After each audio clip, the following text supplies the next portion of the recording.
medyo duga-duga gilita wala ka upload no.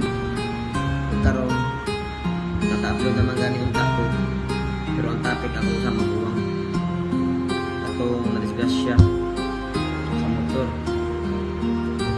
Nakaan daw mura ko. Susunod na lang, na-explain ang pagalingon. Yeah.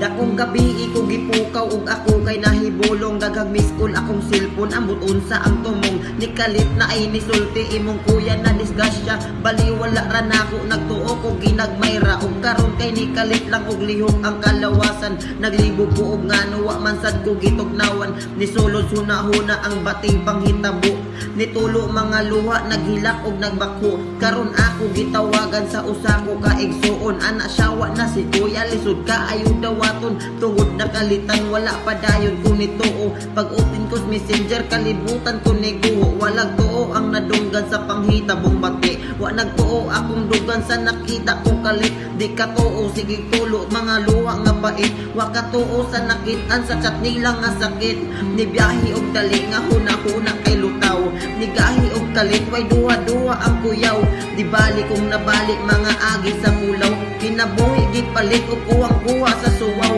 di mahimong di mo tuo nakita kas atubangan himuon nga litrato di maklaro sa libluhan kung himuon kay dawaton ipasalis kahitasan amo akang ampuan ug iyaha kang ampingan